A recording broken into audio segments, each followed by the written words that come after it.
Amin'ny fifaliana lehibe indray no ansoina tokatantsika eny amin'ny jenetia tonga amin'ny fotoanan'ny fampianarana indray tsika narana fafeny moa izany ro fa ny fampianarantsika eny andao firy 16 numéro 16 na ny larana fa 20 ho antsika rehetra ato tokatrano izay manaraka an'izany fampianarana izany manerana azy otoroizao no mandeha ny fampianarana ary lohatenitsika dia hoe ny mpanota dia tsy maintsy makany amin'ny elo ka miomany ianao izany dikan'izay zay moa izany no fampianarana eto indray dia amin'ny fifahina lehibe sy amin'ny firavoravona feno no iarahantsika indray ny amin'ny pianiotia larana fahenina ambin'ny folo ny fampianarantsika ny amin'ny zao anio zao ary dia rehetra moa dia faly be mandoso tokatrano ny tena koa masaterany soa ziadiaha elia tenin'Andriamanitra avy hatrany no jerefantsika hoe io Andriamanitra io aloha dia tena milaza fa tsy mihaino mpanota zany izy zany eny ka tsisy tena tsisy mihitsy n'izay sary zay vakitsika aloha nisy atoko fa 7:50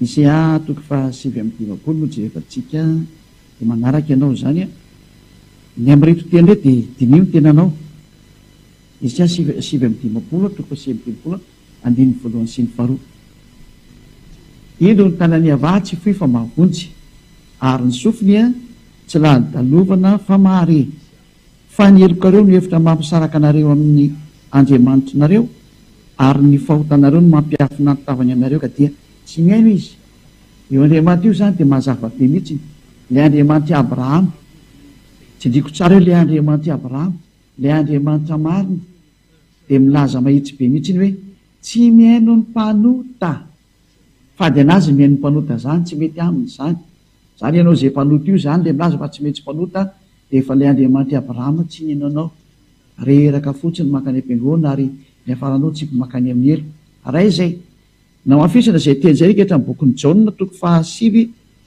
Jaona 9:31 nokevantsika le Jaona toko fa 7 andininy fa 1:30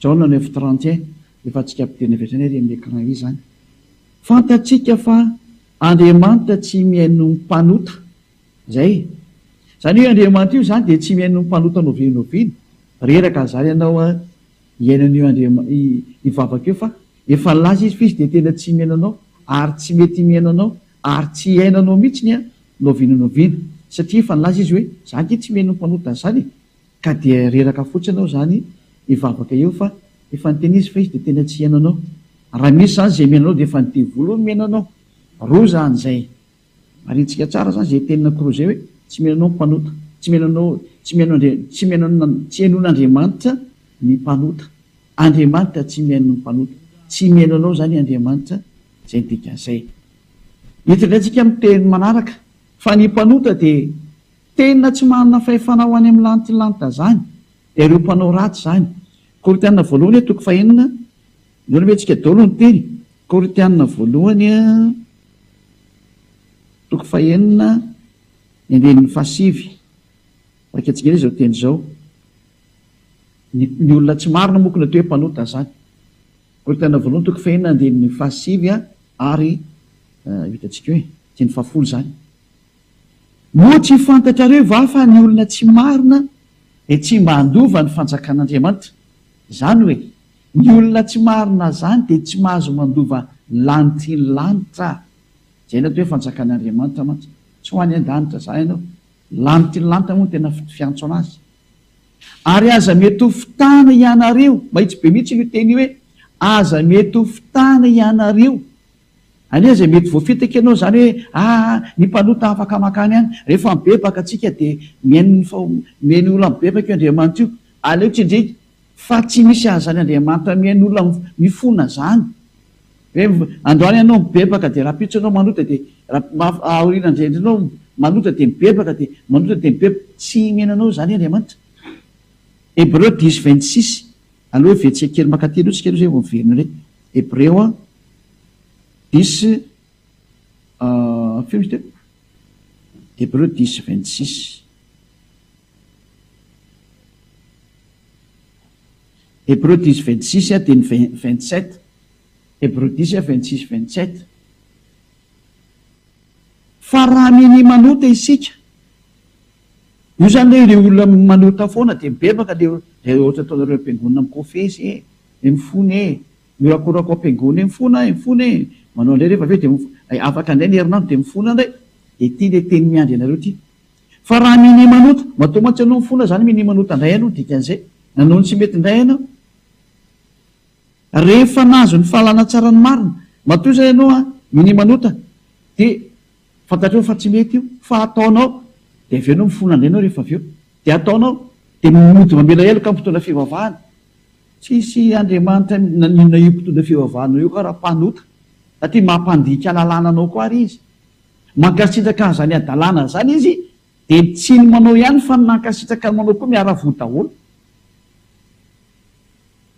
Zay ny lalàna zay. Ka eto zany tsika dia mahita marina mazava mihitsy hoe fa raha miny manota, ianao le mila mibebaka foana io zany isaka ny tonga andro ivavahana dia lasa indray aloha mibebaka. Dia zany hoe fanareo tsy mibebaka mihitsy. Ka efa hoe olo marina no mpibebaka amin'inona? Olona tsy mahay manao ratsy aneny ato amin'ny aosoa zany no ararana amin'izany dia hibebaka amin'inona ary moa? Afa-tsy ny olo efa mpanao ratsy ihany dia izay indray anazy moa zany. Izay tsy miresaka amin'ny mpanao ratsy fa izay ato amin'ny aosoa dia tsy manao ratsy zany. Rehefa nahazo ny fahalalana tsara ny marina dia tsy misy fanatitra noho ny ota intsony. Tanao, tsy misy fanafana ny fahotana intsony ho an'ny olona izay efa nandray ny aosoa. Zay ny Andriamanitra tena marina zay.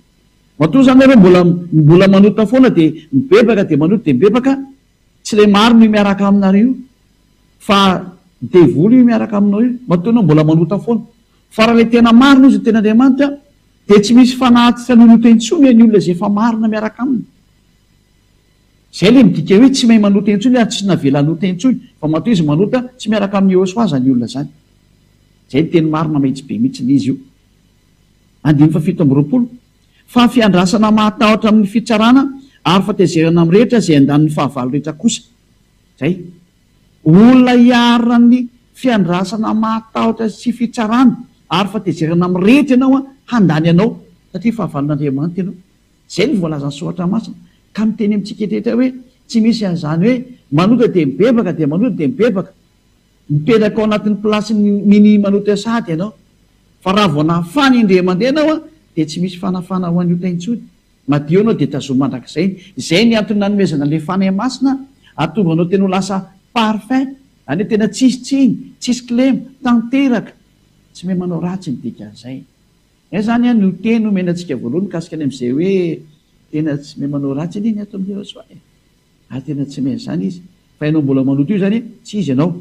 Verentsika amin'izay izy ilay Korintianina voalohany satria mazava izay ny teny Korintianina voalohany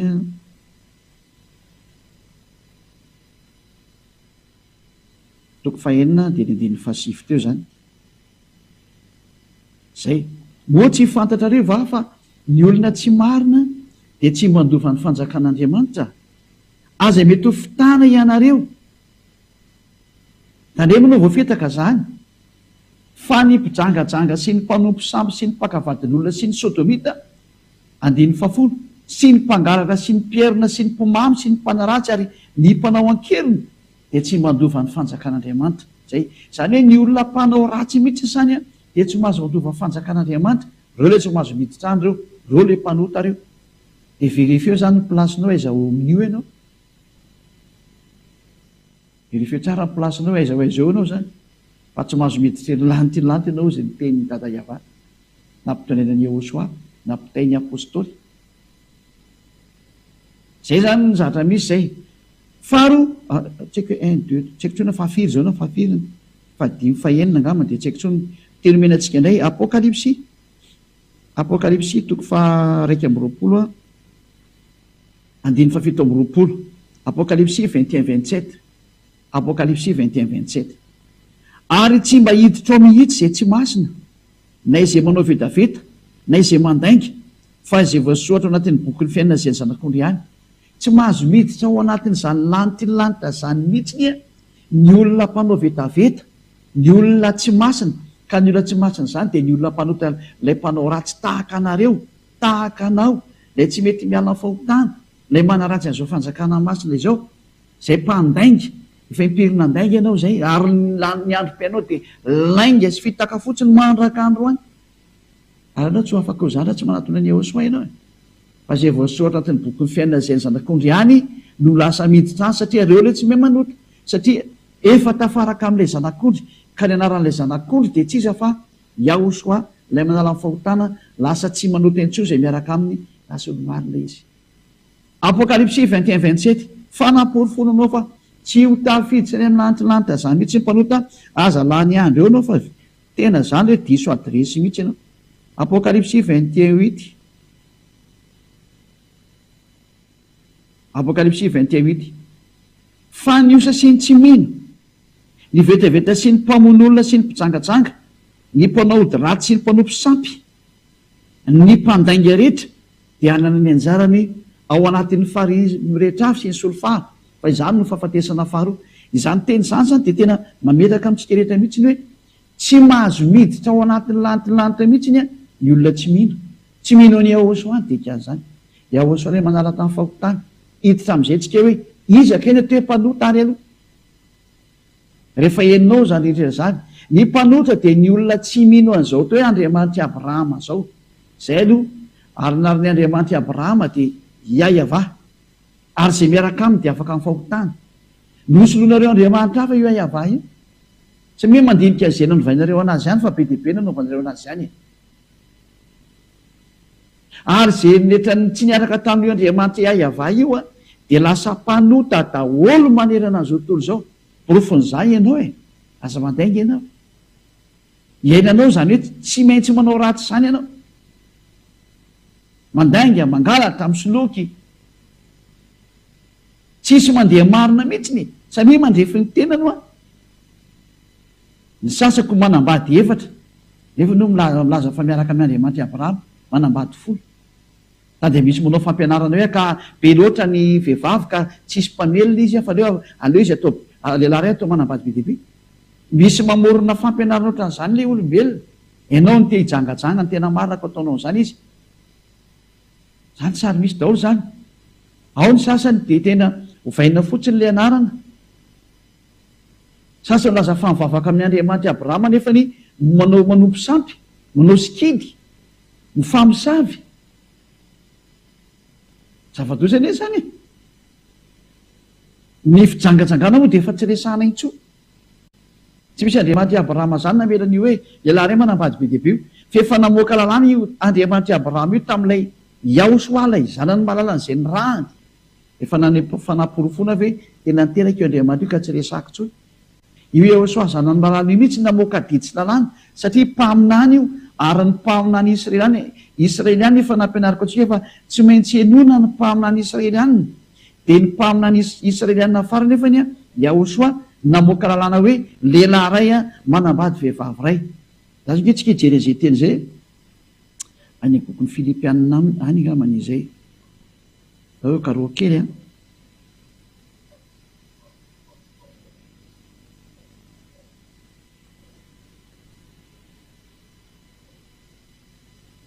Korintianina lisika. Korintianina voalohany toko 7 andininy faharoa.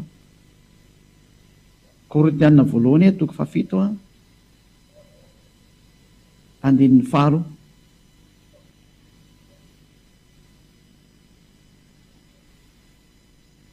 Andininy faharoa. Anefa noho ny amin'ny fijangajangana dia aoka ny lehilahy rehetra samy anana ny vadiny avy, ary aoka koa ny vehivavy rehetra samy anana ny vadiny avy. Zay samy manana ny vadiny zany. Dia efa kitsika io amin'ny teny frantsay dia fantatsika fa tsy hoe ny manambady lehilahy be dia be ny vehivavy na manambady vehivavy be dia be ny lehilahy. Fa zao ny voalaza ato amin'ny teny frantsay. 1 Corinthiens chapitre 7 verset 2. Toutefois, pour éviter l'impudicité, que chacun ait sa femme et que chaque femme ait son mari. Tsy misy hoe que chacun ait ses femmes. Non, non, non, non. Ozy ny teny gisy hoe no, no, no. One man for one wife. Zay ny dikan'izay amin'ny teny Anglisy. Un homme pour une femme, que chacun ait sa femme. Donc zany hoe lehilahy anankiray manambady vehivavy ray, lalàna navoakan'io Andriamanitra Abraham io tamin'ny alalan'ilay mpamina ny farany Yahosoa nampidonena ny mpianatra araka ny voalan'ny saotra masina. Et que chaque femme ait son mari. Donc un seul mari pour une seule femme et une seule femme pour un seul mari. Any hoe vehivavy ray ho an'ny lehilahy ray, lehilahy ray ho an'ny vehivavy ray. Samy mandrefiny anazy daholo nareo. Fa tenin'ny mpamina any Israely any ary tsy azo lavina mihitsy. Samy mandinika sy mieritreritra hoe ino ty adalana be nataon'ny olombelona ty. Zany ny tsy pazanao any amin'ny hery daholo zany. Tsy Andriamanitra Abrahama miaraka aminao rehefa nandika an'izany ianao. Fa zavatra hafa io arahanao io. Tena raha ny Andriamanitra Abrahama fa mazava be iayava, ianao zany magiza. Dia samy mandinika dia jereo ny fihetsika anao taorianan'izay. Fa ianao mahita mihitsy ny fampanota ianao, ary rehefa mpanota anao tsy izy le miaraka aminao io, tsy izy ny tompoinao. Mahatonga sainy e. Zay. Antsika ry jery sary manaraka. Ny fanovana le anarana, satria hoe tsy mino. Ny osa sy ny tsy mino. Na iza nanovan'le anarana dia efa tsy mino anao dika an'izay. Satria efa nampahafantaranao le anarana marina hoe Yahosoa. Rehefa tsy mino any Yahosoa zay nanala olona ny fahotana, ary nahatonga olona tsy manota intsony. Preuve tangible ozy ny teny frantsay, zany hoe tsy azonao ialana mihitsy izy, petraka tsara mihitsy le preuve. Ka raha ohatra ianao zany hainao zany fanapofona zany hoe lasa tsy mahay manota intsony ny olona rehefa tafaraka amin'ny Yahosoa. Rehefa henonao zany fampianarana zany hoe lasa tsy manota intsony ny olona rehefa miaraka amin'ny Yahosoa, ka tsy mety nanatona ny Yahosoa ianao, efa mpanota ianao zay. Zay le hoe tsy mino. Le anao mampanota anao ary tsy nafaka anao fahotana mandrak'andro any. Inona ny atony tsy ninonao ny fahamarinana ny menanao? Rehefa tsy ninao an'izany dia ho any amin'ny ilo anao dikan'izay. Zay hoe ny osa sy ny tsy mino, ianao zany teneniny zany.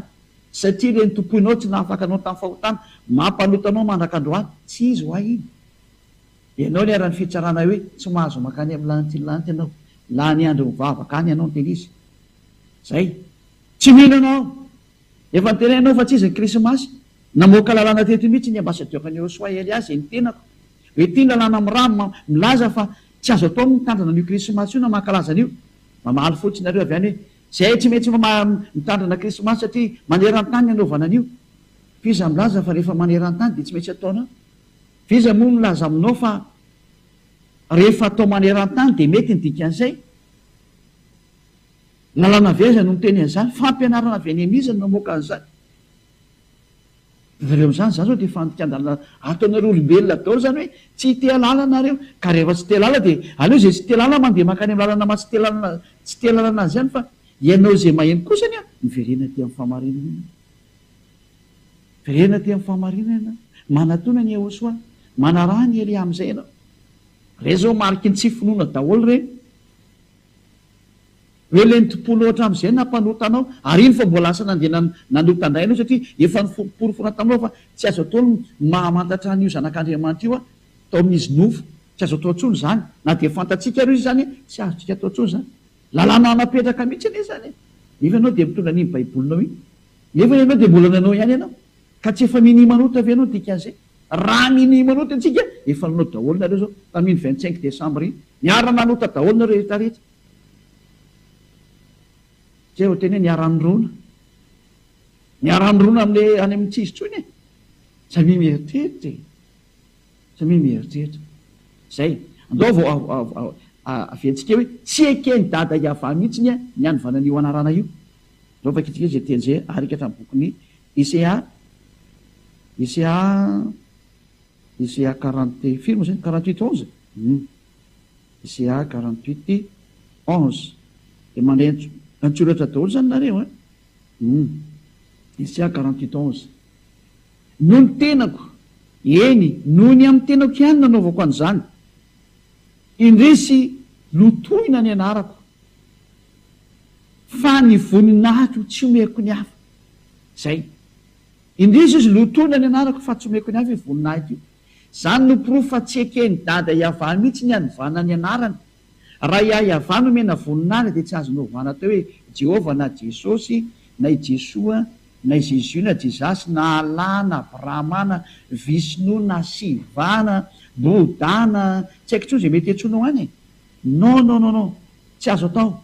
Andriamanitra tokony ny Andriamanitra tompony zao tontolo zao sy nahary anazy dia ny rehetrarehetra hita maso ny tsy hita maso be dia be ny tsy hainareo tsy fantatrinareo ny nahary an'izany dia ilay mitondra anarany hoe Yahva, dada malalako, dada ny Eliaza, dada ny Yahosoa. Tsy omeko ny hafa ny voninahitra nefa nomenao hafa izy. Ny voninahitra tokony mena ny dada Yahva nalefanao tary amin'ny Andriamanitra tsisy tary. Efa nanoty ianao ary miomany ny atezeran'ny dada Yahva zay ilay hoe tsy maintsy makany amin'ny elo hoe miomany ianao.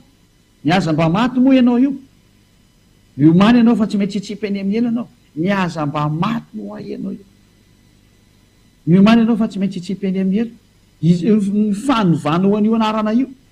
Yahva novainao zavatra hafa, Yahosoa novainao zavatra hafa. Miomany ianao. Zay ilay toe tsy mino. Ianao tsy mino mihitsy fa ny inonao dia Andriamanitra mametraka anao ao mpanota zany ny inonao. Andriamanitra mandefanao makany amin'ny elo zany ny inonao. Tena mampalahelo. Mino tsara ilay teny ianao dia refesy ahoana ny alazanao fa ho avy ho tonga any amin'ny lantilanitra zany tsy makany ianao. Ameko anao valy tsy makany. Ary io tsy azonao forcena amin'ny teny fotsiny azy tsy maintsy makany. Nga io azo tao azy zany. Tsy makany fotsiny zao koa ianao. Zay koa tsy azonao lavina, tsy mahazo makany ianao. Aiza any amin'ny lantilanitra. Tsy mahazo makany ny mpanota, mpandika lalàna. Ahoana ny anaran'io Andriamanitra io no voavainao. Ary voaporofo satria tsy afaka tamin'ny fahotana ianao. Mpanota ianao mandraka androany. Zay. Efa voaporofo mihitsy hoe ianao ngefa mpanota foana e. Ka rehefa mpanota dia tsisy Andriamanitra marina miaraka aminao zany. Satria lalàna dia hoe fa izay rehetra nanota dia sady tsy mahita anazy no tsy mahalala anazy. Mazava be nge izany lalàna zany. Noho efa antsika ny Jaona voalohany. Jaona voalohany toko 7 andininy 5 sy ny 9. Jaona voalohany toko 7 andininy 5 sy ny 9. Ary fantatrareo fa izy no naseho anaisitra ny ota ary tsy mba nisy ota mihitsy ao aminy ao. Fa izay rehetra mitoetra ao aminy dia tsy manota.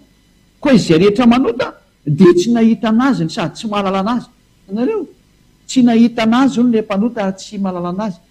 Iza zany no hitanareo mpanota io satria ny soatra masina dia milaza fa tsy nahita anazy nareo tsy mahalala anazy.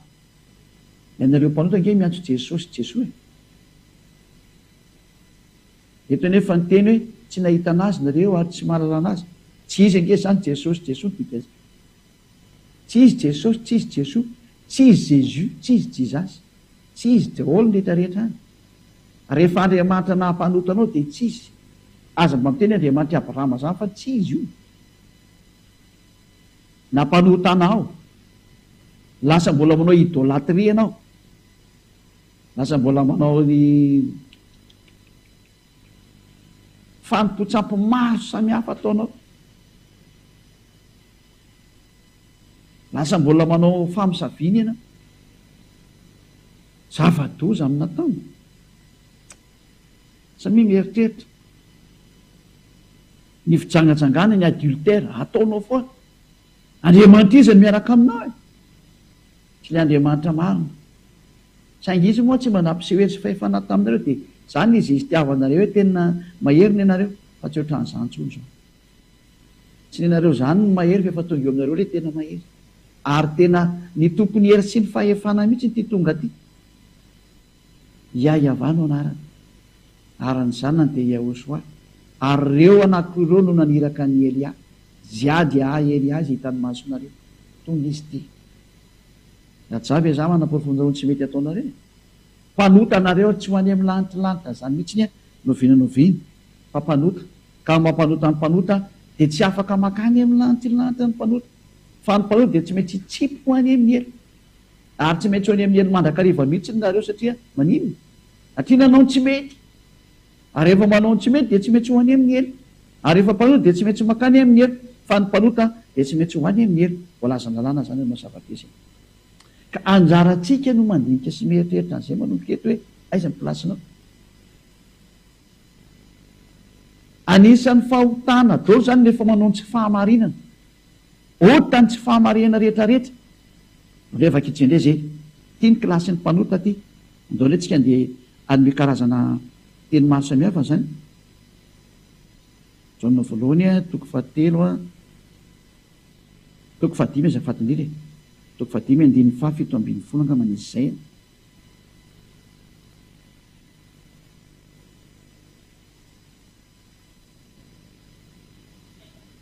diso misy lovaina ty fa tena blokiko keny kely mandeha jaona voalohany toko fahadimy andin'ny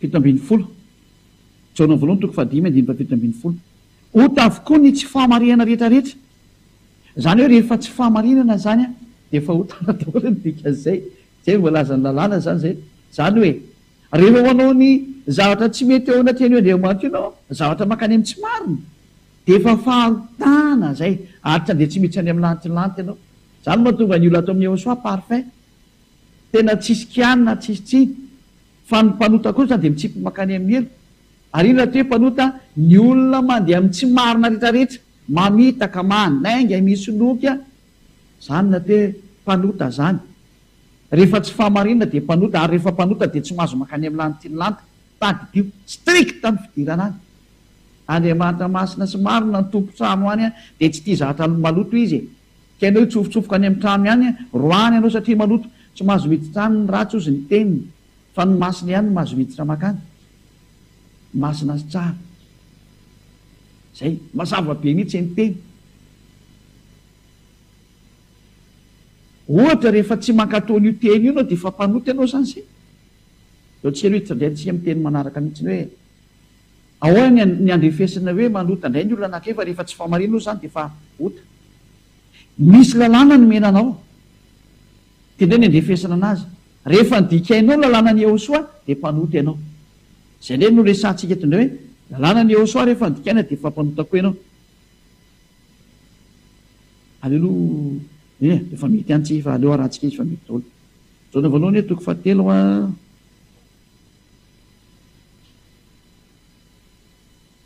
andin'ny faefatra jaona voalohany toko fahatelo andin'ny faefatra zay rehetra manota no mandika ny lalàna fa ny ota no fandikana ny lalàna zay ndray zany ny teny hitantsika eto amin'ity sary manaraka ty hoe ny ota no te hoe fandikana ny lalàna ary zay rehetra mandika lalàna no te hoe manota zany hoe rehefa manota ianao zany a rehefa nanota ianao zany a nandika lalàna ianao nydika zay zany nydika n'zany zay tsy malala mazava be zany teny zany a tena mipetraka tsara mihitsy rehefa nazavana inona zany le lalàna hoe mampanota anao zany ataotsika aloha iverina rika hatrany didifolo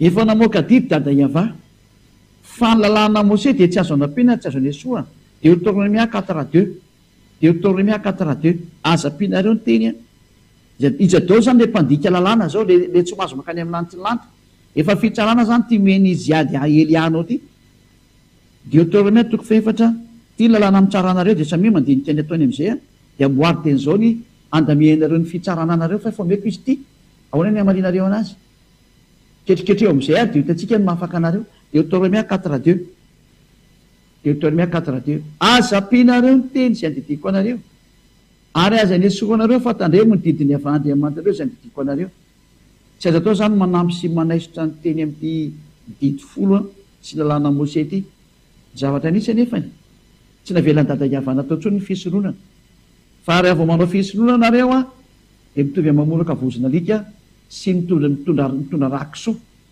fa ny tena mpetraka izy aminareo nefany zay mitandrana didy folo no mba hananatanteraka ny fankatoavan'io fisoroanana io satria ny lalàna ny fisoroanana de ao anatin'ny bokyny Levitikos toko fahenina ambin'ny folo ny bokyny Levitikos toko fahenina ambin'ny folo ray manontolo no milazany hoe ity ny lalàna ny fisoroana ataonareo a mba hanafana anareo amin'ny fahotanareo a indre mandeha sataona ary lalàna tsy azo sarana ny bokyny Mose zany loka avaketsika ny Levitikos toko fahenina ambin'ny folo fa misy lalàna atao fisoroana fanafana ny fahotana zanak'esely a indre mandeha sataona Levitikos toko fahenina ambin'ny folo a andin'ny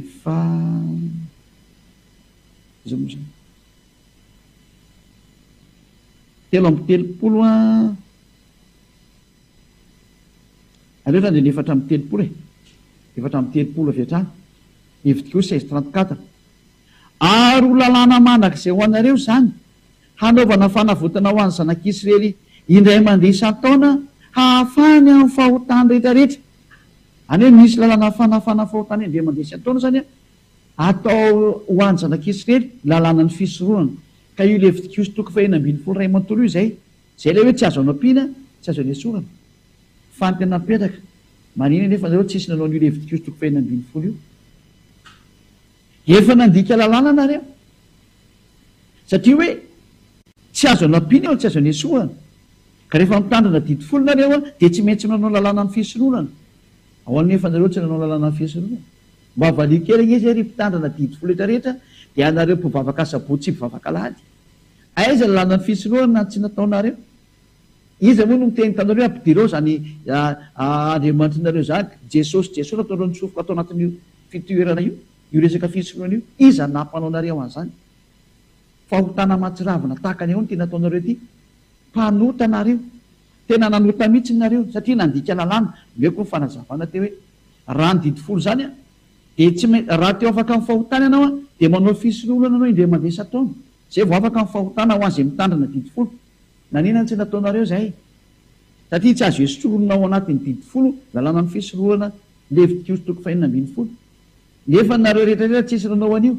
Dika zany fa efa nandika lalàna matsiravina be nareo eo mason'io dada Iava io.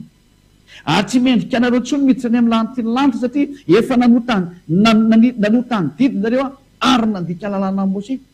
Mendrika anareo ny fitsipazana makany amin'ny ely. Miomanareo ny sabatista sy aladista rehetrarehetra le mivavaka sabotsy sy alahady dika an'izany. Préparez-vous pour être jeté en enfer. Hoy ny teny anglisy hoe be ready. Mba ataotaoko fahatany izy fa ohatra metimety any zany teny zany. Be ready zay zany ready satria ready fa tsy ready fa be ready zany ohatra an'izay izy. E soyez prêt zany ianao fa tsy peny amiely hoe hitako ianao zay tena zezeze teo tsy hoany io mba valikely zay fa tandeha anontaniana hoe aiza ny Levitikos 2:12 tsy nitanterahanao raha mitandrina didi folo ianao. Toy ianao hoe ka ny tenin'Andriamanitra reka hatrany boky nisiana ampianariny ambasadeur ny tsy azo atao tsony io. Zany no pirofo fa tsy azo ataonao tsony mitandrina didi folo ny dikan'izay fa miala ataonao raha vao mibloke ny dada Iava io de midika avy hatrany fa aza mitandrina io tsony. Ary ny pirofo mitoka amin'ny tendanao poteny hatrany amin'ny tempolin'ny Jerosalema tsy navelana notandremana intsony ny dikan'izay ny didi folo tsy navelana atao tsony fisorohana. Ka iza ny nampanao an'io? Nanina nalainao raha Jesosy de natsofoka anao tao de lazanao mitandrina didi folo. Tena fahotana matsiravina mihitsy nataonao. Miomana ry mpitondra fivavahana sy ry mpivavaka zay niaraka taminy miomana ianareo no ikavaka itsika tena dada Iava mihitsy rana foana ny didi folo voalohany ao nefa anao mbola mitandrina. Efa fihetsika mandrava didi folo iny nataony amin'ireny hoe nitoteny ny tempoly ary anao filazana izy hoe zay mbola manao fanahy nareo mitovy mitondra ranalika ahoana moa mbola idiranao amin'izany. Ny fanaovanao zany ange de midika fa iatsy ady amin'io dada Iava io ianao. Zany no pirofo fa tena nandika lalàna matsiravina mihitsy ianao. Efa nyteneniny fa tsy mety tsony mitandrina io satria izy mihitsy ny bloke an'le fanaovana fisorohana zay fanafananao fahotana. Matoa sanao nitsy atao anatin'ny didi folo io de efa nisoratana ohatrany efa nisoratena ohatrany voatango ianao hoe ianao de efa lasa mpanota ary ianao ihany no confirmentery anao fa mpanota. Dika zany fa tsy ho any amin'ny lanitra ianao. Ianao mihitsy nanao sini fa de mpanota ianao satria efa tsy misy famafana fahotana tsony amin'ny rafitra io satria efa mipoteny dada Iava am'le Isaia 66:3 no ikavaka itsika Isaia 66:3 hoe zay mitandrina zay mbola manao ny fitandremana didi folo de efa mipotena le fisorohana tsy azo atao tsony. Ka raha mipotena ny fisorohana tsy azo atao tsony zay miditra ao zany de efa mpanota automatika tsisy tsony famafana fahotanako. Zay ny lozika ny zavatra ary marina be zay. Fa jereva nge nataon'le olona ndray fantany fanoravana tokoa le fisorohana fa nalainy Jesosy Jesoa Jesus Jesus de natsofony teo amin'ny plasin'le fanaovana fanesoana fahotana. Tena ohatrany hoe manompavararaka ny dada Iava mihitsy ny tena marina ny Andriamanitra Abrahama, opavararaka tena makany amin'ny dada Iava mihitsy hoe ianao ny tena fonina an'ity fa zay sinoana hafa indray ity. Andriamanitra so adalalana nataonareo olombelona zay. Zany mariky ny mampanota anareo ary zay mivavaka etra miantso Jesosy Jesoa, Jesus Jesus ary mitandrina didi folo teo matika nanaraka an'izay dia nilaza dao tamin'ny vava fa tsy maintsy mpanota. Ka ino na tonga anareo mpanota? Tsisy fanafana fahotana. Isaya 9:7 teto nanaporofon'ny dada Iava fa tsy mila ina moa, tsy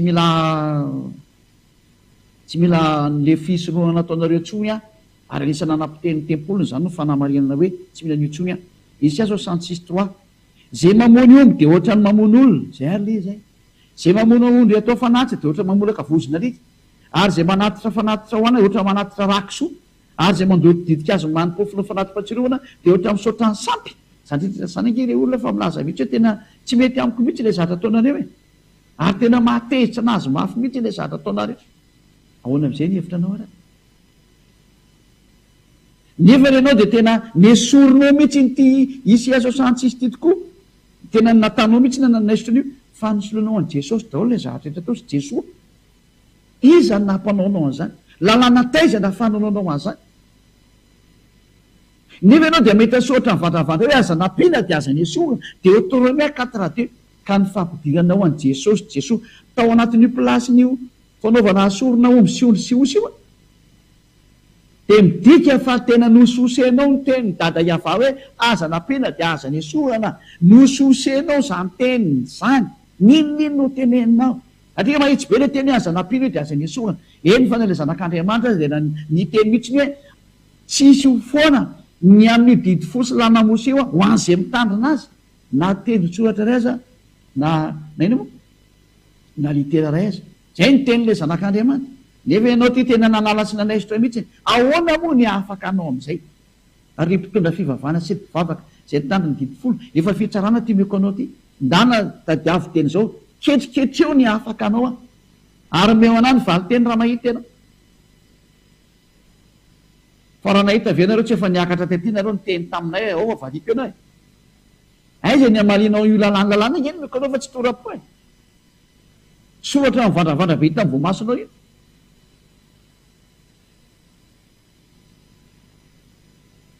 Zany ilazako aminao zany. Eo mieritreretan mihitsy ianao ny teny izy. Mazava be ny teny dada Iava hoe tena raha mbola manao an'io dia tena zava-doza tsy mety. Nefa dia natsofoka anao tofotsiny zao Jesosy Jesoa. Dongeva kitsika amin'izay ny teny Jehosoa araka ny boky Matio. Betsika ny teny Jehosoa Matio 5:5 ty le mahafinaritra be mianao an'ity dia averiko aminareo mihitsy izy. Matio 5:18 ahoana ny teny Matio 5:18 tena voalazanao mihitsy izy, averintsika mihitsy. Zao ny voalaza ato Matio 5:18 fa lazaiko aminareo marina dia marina tokoa, mandra-pahafoana ny lanitra sy ny tany dia tsisy ho foana akory ny amin'ny lalàna ny Mose, na i Mosesy na Moizy, na dia litera iray aza na tendrotsotra ray aza mandra-pahatanteraka izy rehetra. Tsy misy ho foana ho an'io zany. Tsy azonao foana ilay zanak'Andriamanitra mihitsy anao sy fa tsy azo foana an'io ho anareo izay mitandrina anazy ny dikany zany. Mazava zany fa raha mitandrina didy folo ianao dia Jehosoa mihitsy milaza fa dia tsy maintsy ataonao ny fisoloanana. Naninifa ianao tsy nanao ny fisoloana fa ilay zanak'Andriamanitra sampona be avy any sa tsy izy fa niforomporominareo avy any ary Andriamanitra tsisy fa tena sampy. Ino natsofoko nareo tao? Tsy fametavetana ny dada Iava mihitsy ny fe tena ataonareo ty. Tena miantsiady amin'io Andriamanitra Abrahama mihitsy nareo rehetrarehetra, miantsiady nareo teny izy. Ka zay ngely hoe miomany amin'ny teny anglisy get ready, le soyez prêt.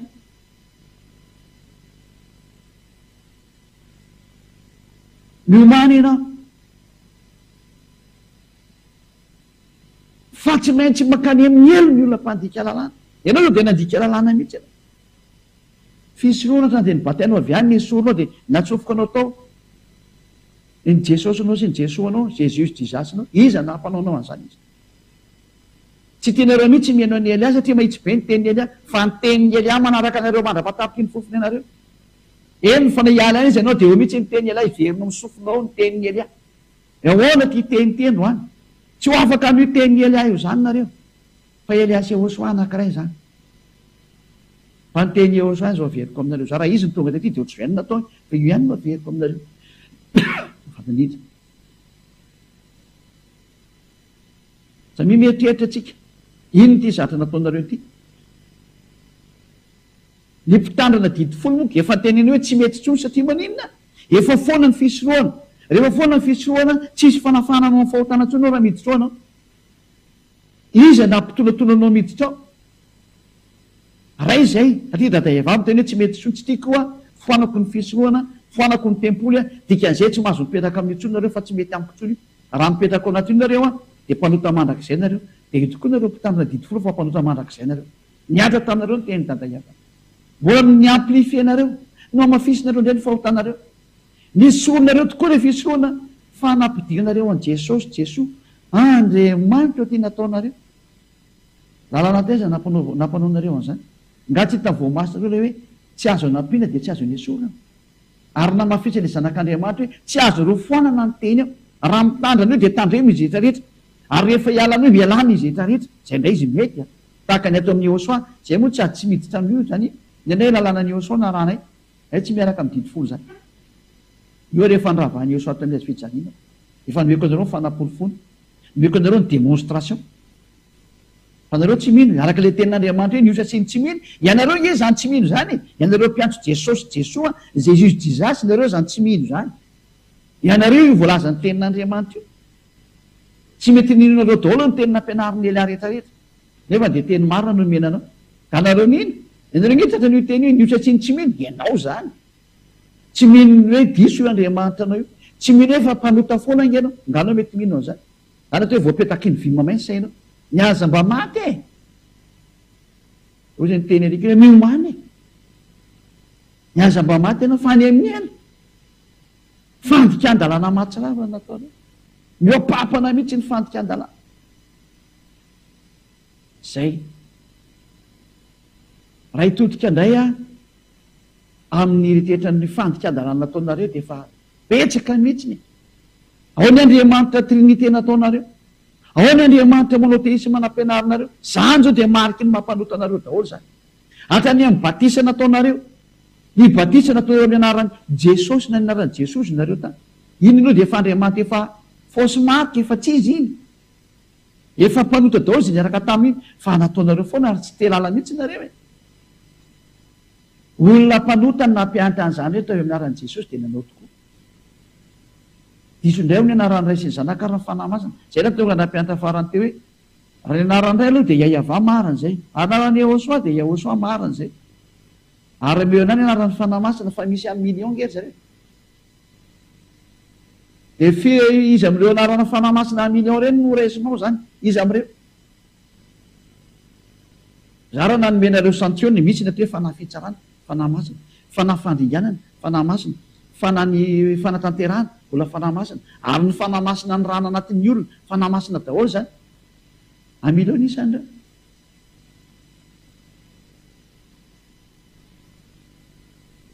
Izy amin'ireo no raisinao anaran'ireo zany. Mba meo kely ny valiny afa izy amin'ireo no raisinao. Tanao zany tsy fahafantaranao nin'iny. Le asan'Andriamanitra ny tiana tenena amin'iny hoe tia ny asan'Andriamanitra. Efa nanao ny asany dada Yahva. Ele manao vabatisa azy amin'ny anaran'ny Ray. Efa ny asany Ray ny dikan'izay. Manao vabatisa azy amin'ny anaran'ny Zanaka. Satria efa ny asany Zanaka. Ary manao vabatisa azy amin'ny anaran'ny fanahy masina satria le fanahy masina koa ny azo. Avy any amin'ny dada Yahva daholo zany sara zany. Fa tsy koa ny mitadiavinao ny anaran'ireo dia ataonao an'izany daholo ny olona tsy izay mihitsy ny izy. Fa manao vabatisa azy ho amin'ny anaran'ireto. Zay. Ka raha manana ny anarany iray dia manandrana ny Zanaka. Ary ny fanahy masina misy amin'ny million isan'ireo. Ny anaran'ireo be dehibe dia ahoana. Tanao zany tsy mampitombona an'izy. Zany zao dia efa fahotana nataonao daholo zany. Ary zay no tonga nanteny hoe matoy eo so miteny hoe ary manaova batisa azy amin'ny anaran'ny Ray sy ny Zanaka ary ny fanahy masina. Lalàna anie zany e. Ahoana mbola asara ianao mandika an'izany teny zany. Ary rehefa novainao ny lalàna ny batisa dia efa mpanota ianao. Zay no tonga nanteny hoe nareo samy mpanota nge ahoana no an'io sary ratsy io e. Ny Andriamanitra nareo efa mpanota avy any amin'ny devoly. Ianareo mpanota dia le tenin'ny Andriamanitra efa tsy izy avy any, ny teny le mpitondra fivavahana efa diso mpanota avy any, ino no arahanareo? Samy mpanota miara-fampiteny, miara-fampitatana, ohatrany hoe jamba miara-fampitatana any akady ny fiafarany. Zany angino ataonareo e? Le mpitarika mpanota, mamoaka teny tsy izy le mpanota, ino no arahanareo? Ena to anao fanazavana hoe izy milaza amin'ireo fa marina ny trinité, efa noeky ny fampianarana iny. Izy milaza ireo fa marina ny monotéisme, efa noeky ny fampianarana iny. Samy fampianarana diso daholo zany. Satria mieritreritra ny dikan'izay. Andriamanitra tena amin'ny tenareo mihitsy hoe maiza mandinika tsara, ary maiza mamantatra ny lalakare. Fantaro ny tokony ataonareo. Aoka tsy hanao tontolo mihitsy nintsony fa tena andinika ny tokony atao amin'izay. Aoka tena mantatra ny tokony atao amin'izay fa tsy hanaonao foana amin'izay. Aza manaiky vonoan'ny olona any amin'ny elo anao fa tena tsy mahazo mety tsara ange ho ny olona tsy masiny. Zay ny antony tonga nanome fanaporofonao tahaka an'izao. Farany. Raha mitodika manokana ho an'izay rehetra ato amin'ny Yehosoa sy aniro ato amin'ny Yehosoa.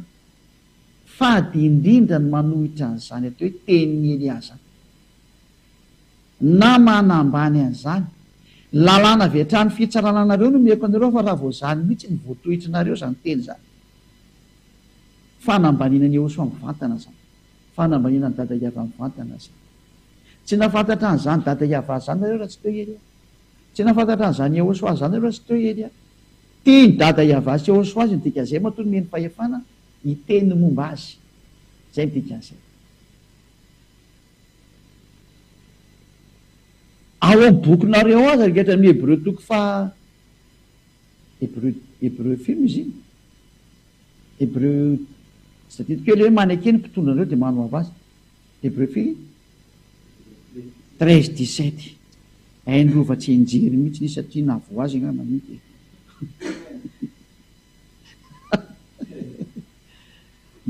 Dahoary Hébreu 13-17 vasivasy zany fa tsisy an'izany koa. Anila zany nge nandre mivasivasy zany.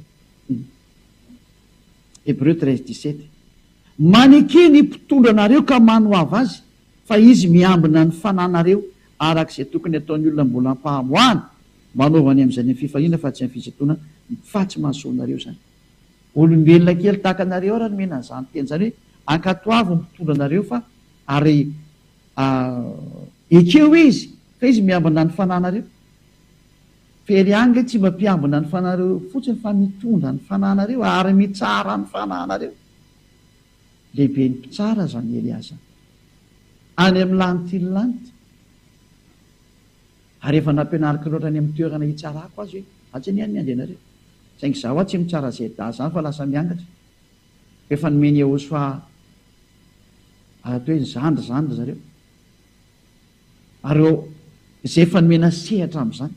Teny fanampy tsara. Zay ny antony nanomezana rehetra avoaka ny hoe mpisolo vava. Satria andalo fitsarana nareo. Mazava angamba zay teny Elia zay. Raha soatsika samy tainao soa miariva avatsika. Sotra betsaka data mala Iava any amin'izany teny zany.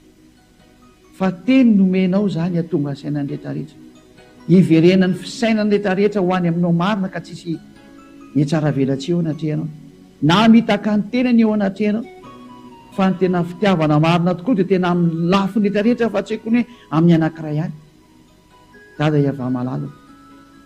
Ny angatahako aminao dia hamerina ny sainy izay mbola mahay miverina ny aminao ny sainy.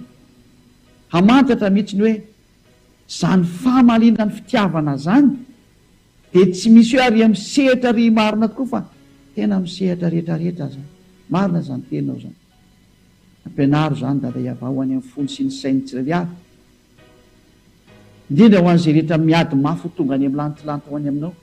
Mba tsy hisy tsony ny andringa eny am-pandehanana fa tena ay amaly tsara eo anatrehanao. Ampiseho ilay tena fitiavana anao.